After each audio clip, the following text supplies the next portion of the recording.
तो जी न्यूज पर आपके साथ मैं हूं प्रिया सिंह और बुलेटिन में सबसे पहले बात करते हैं दुनिया के सबसे आधुनिक और घातक एयरक्राफ्ट की, जो दुनिया के किसी भी कोने में परमाणु बम गिरा सकता है, जिस पर नजर रखना, जिसे पकड़ना दुनिया के किसी भी देश के पास मौजूद रडार के बस की बात नहीं है।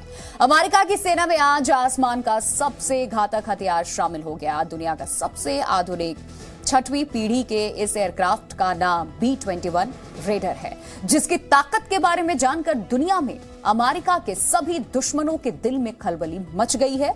देखिए रिपोर्ट।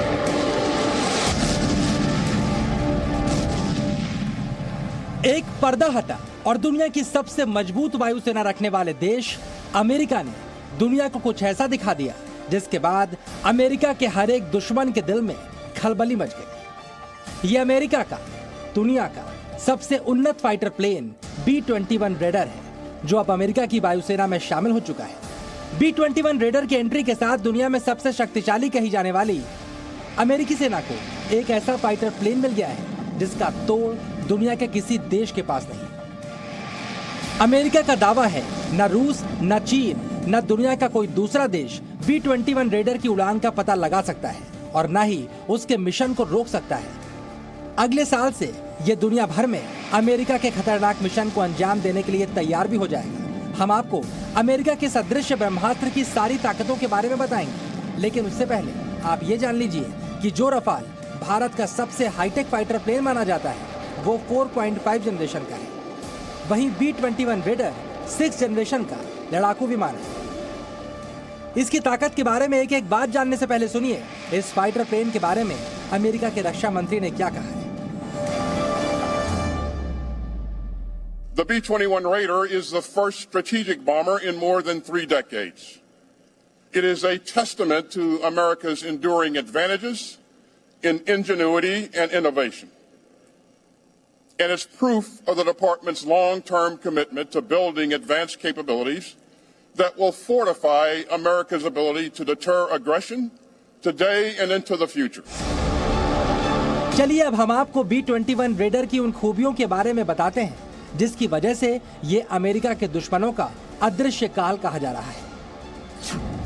दुनिया के सबसे एडवांस 6 जनरेशन के एयरक्राफ्ट को तैयार करने में सबमरीन और जहाजों की स्टील्थ तकनीक का इस्तेमाल किया गया है और इसीलिए इसे रडार और सोनार इंफ्रारेड से पकड़ना बहुत मुश्किल है। B-21 रेडर परमाणु क्षमता करने में सक्षम ही नहीं, एक्सपर्ट कहा जाता है और ये आसमानी लड़ाई का दुनिया का सबसे आधुनिक हथियार है। ये बॉम्बर डिजिटली ऑपरेट किया जा सकता है, यानी बगैर पायलट के भी इसे ऑपरेट करना संभव है।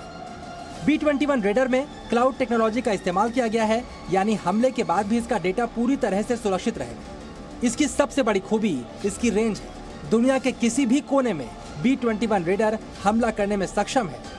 इसे लंबे वक्त तक लड़ाई लड़ने के लिए तैयार किया गया है और ये बेहद कम खर्च में बड़ा हमला कर सकता है। इन्हीं खूबियों की वजह से अमेरिका ने इस आधुनिक एयरक्राफ्ट को अमेरिका और अमेरिका के मित्रों की सुरक्षा की गारंटी बताया है।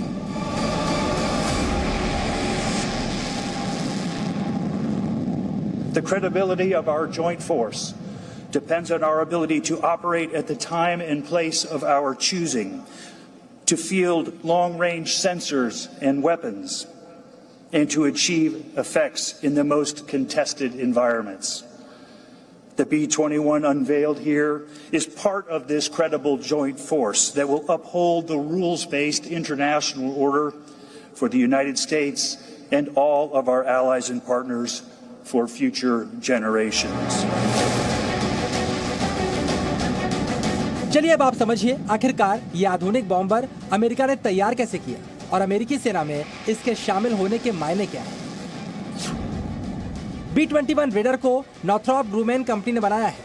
2015 में प्रोजेक्ट मिलने के बाद इस कंपनी ने 8000 एयरक्राफ्ट साइंटिस्टों की एक टीम बनाई और ये aircraft top most expert minds की देन है। ये अमेरिका के B-1 और B-2 ग्रुप का अपडेटेड बॉम्बर एयरक्राफ्ट है। ये दुनिया का इकलौता 6th जनरेशन का प्लेन है। फिलहाल चीन, जापान, रूस, ब्रिटेन और फ्रांस इस पर काम कर रहे हैं। अमेरिका ने फिलहाल 6 B-21 रेडर खरीदे हैं, लेकिन आने वाले वक्त में अमेरिका इस कंपनी से 100 B-21 रेडर खरीदेगा, जिसके बाद अमेरिका के पास रेडर की एक ऐसी सेना होगी जिसका सामना दुनिया की कोई भी ताकत नहीं कर पाएगी और ये सेना दुनिया के किसी भी कोने में जाकर परमाणु हमला करने में सक्षम होगी, यानी किसी भी देश को तबाह करने में सक्षम होगी। You know, the B-21 looks imposing. But what's under the frame and the space-age coatings is even more impressive. Let's talk about the B-21's range. No other long-range bomber can match its efficiency. America ने इस तकनीक को इतना छिपा कर रखा कि company ने इसकी तस्वीरें भी बहुत ज्यादा शेयर नहीं की, ताकि चीन जैसे देश इसकी नकल की कोशिश ना शुरू कर दे। ये B-21 बॉम्बर जो है ये 5th जनरेशन प्लस का एक बॉम्बर है और इसकी जो रेंज भी बहुत ज़्यादा है, करीब के 15,000 से ज़्यादा किलोमीटर है। और दूसरी बात, इसकी सबसे इम्पोर्टेंट चीज़ ये है कि ये स्टेल्थ टेक्नोलॉजी से लैस है और इसकी स्पीड बहुत ज़्यादा है और ये एक प्रकार जो रडार्स हैं उसको चकमा दे सकता है। इस प्लेन की सारी खूबियों के बारे में बहुत सी जानकारियां अभी भी शेयर नहीं की जा रही हैं। हाँ, इस प्लेन की कीमत के बारे में कहा जा रहा है कि ये 16,000 करोड़ रुपए का है। फिलहाल जिस वक्त चीन लगातार ताकत बढ़ाकर अमेरिका के लिए बड़ी चुनौती बन रहा है और रूस की ओर से परमाणु धमकियां दी जा रही हैं, वहीं किम जोंग उन भी अपनी मिसाइलों की पहुंच अमेरिका तक होने का दावा कर रहा है। उस वक्त B-21 रेडर को वायुसेना में शामिल करके अमेरिका ने दुनिया भर में खलबली मचा दी है और अपने दुश्मनों को चुनौती दी है। अगर अमेरिका को आंखें दिखाई तो खैर नहीं। ब्यूरो रिपोर्ट, जी मीडिया। तो एक तरफ अमेरिका सबसे आधुनिक और सबसे घातक बॉम्बर की ताकत दुनिया को दिखा रहा है, तो दूसरी तरफ पुतिन ने रूस की परमाणु ताकत एक बार फिर से दुनिया को याद दिलाई। पुतिन ने ऐलान किया है कि रूस की परमाणु शक्ति के सामने दुनिया की कोई ताकत नहीं टिक सकती है। लेकिन पुतिन ने ऐसा क्यों किया? क्या पुतिन ने दुनिया को बड़े धमाके की आखिरी चेतावनी दे दी है? रिपोर्ट देखिए।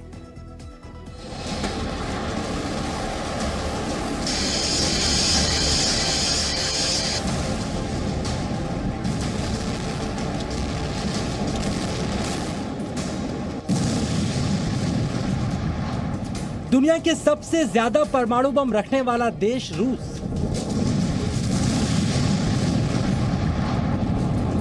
दुनिया की सबसे ज्यादा घातक मिसाइलों से लैस रूस।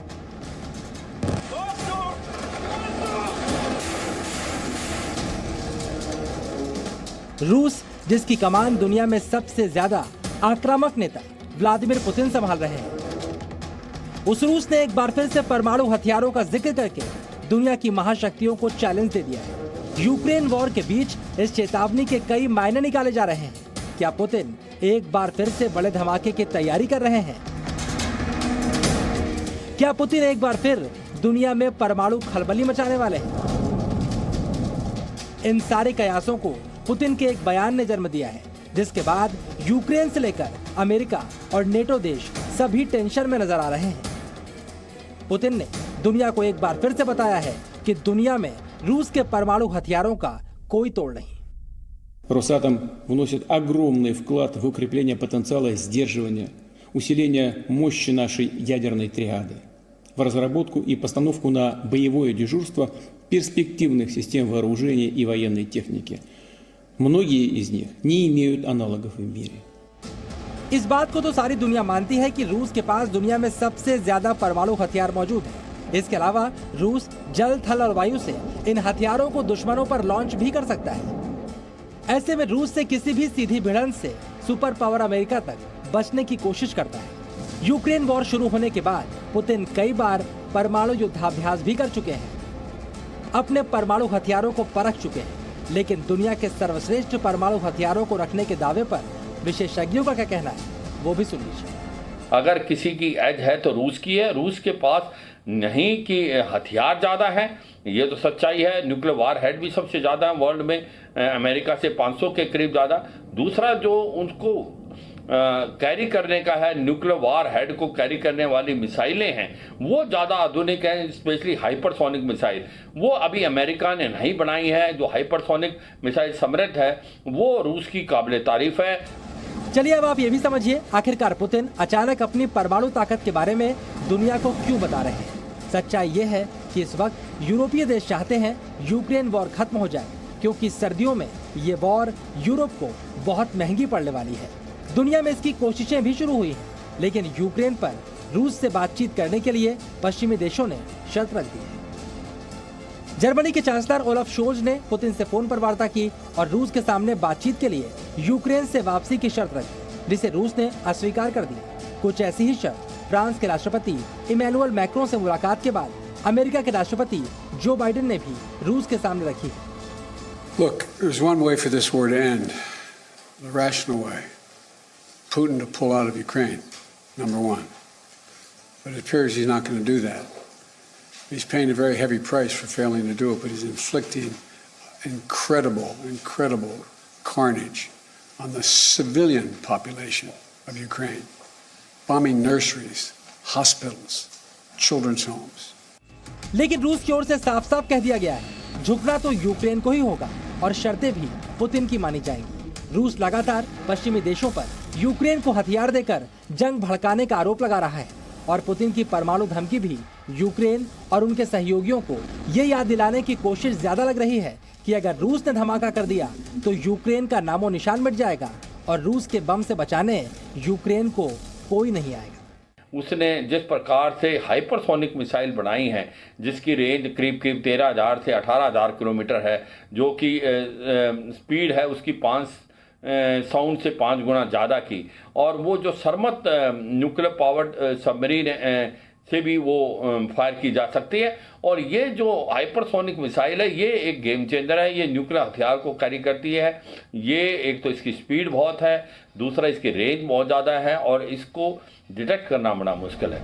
इधर पुतिन के परमाणु हथियारों के जिक्र के बाद ये भी साफ हो गया है, चाहे बाइडेन कहें या शोल्ज, रूस की सेना यूक्रेन से पीछे नहीं हटेगी और रूस के हमलों के बाद अंधेरे में सर्दियां काट रहे यूक्रेन को राहत चाहिए तो उसे युद्ध विराम करके बातचीत के टेबल पर आना ही होगा। ब्यूरो रिपोर्ट, जी मीडिया। तो चलिए अब आपको पुतिन के 5 परमाणु ब्रह्मास्त्रों के बारे में बताते हैं जिनकी दहशत पूरी दुनिया में नजर आती है। सबसे पहले RS-28 सरमत दुनिया की सबसे बड़ी परमाणु मिसाइल है जिसकी ऑपरेशन रेंज 18,000 किलोमीटर से ज्यादा है। सरमत एक साथ 15 हमले में सक्षम है। इसकी ताकत का अंदाजा इस बात से लगाया जा सकता है कि इसके एक वार से ब्रिटेन और फ्रांस जैसे देश खत्म हो सकते हैं। रूस जा बॉम्बा नाम के दुनिया के सबसे शक्तिशाली परमाणु बम का परीक्षण भी कर चुका है। जा बॉम्बा हिरोशिमा पर गिराए परमाणु बम लिटिया बॉय से 3,333 गुना शक्तिशाली है।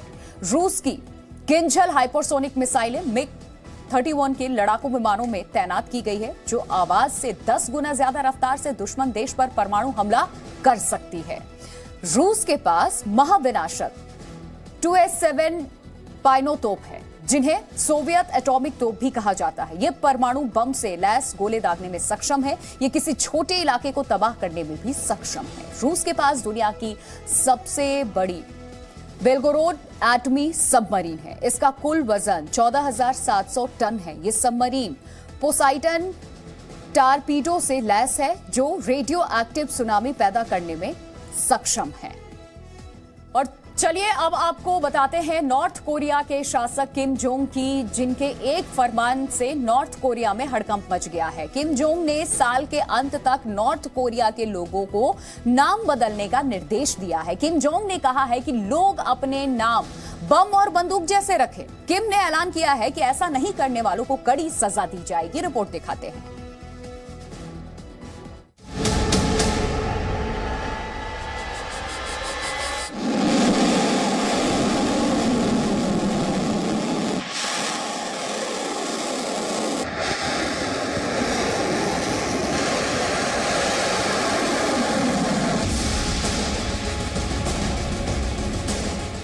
नॉर्थ कोरिया की सबसे बड़ी पहचान कौन?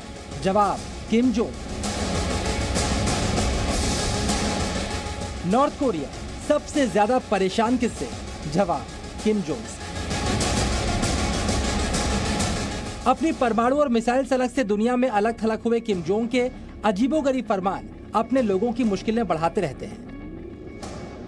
किम जोंग तय करते हैं कि उनके देश के लोग खाएंगे क्या, पहनेंगे क्या, हंसेंगे कब और रोएंगे कब।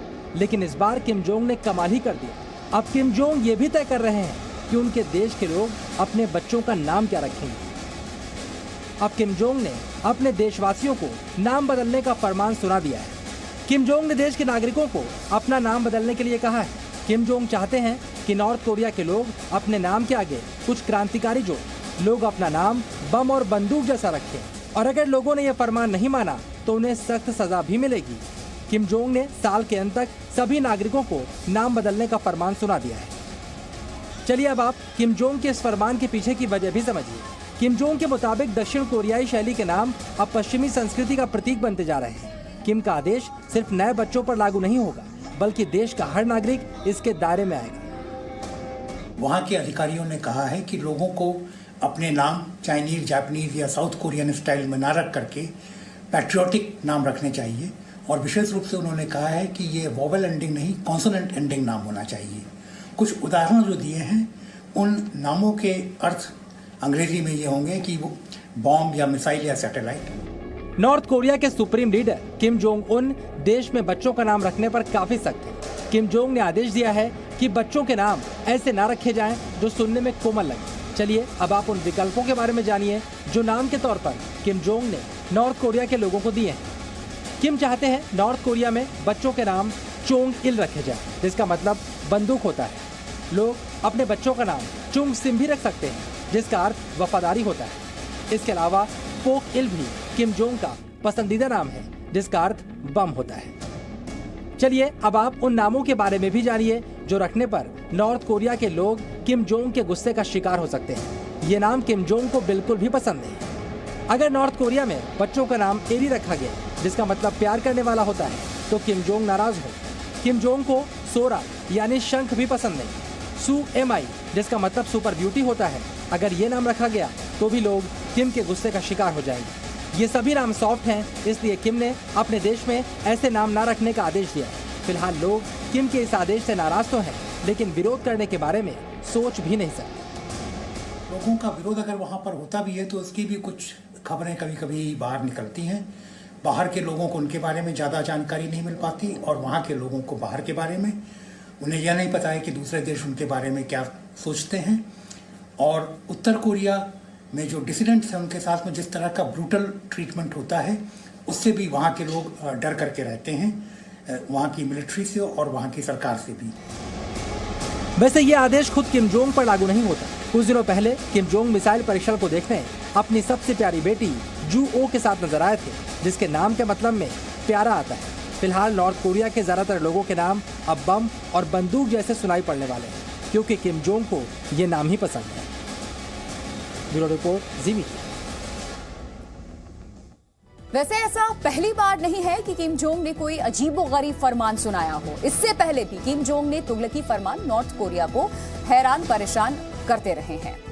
दरअसल किम ने अपने पसंदीदा लेदर कोट की बिक्री पर पाबंदी लगाई।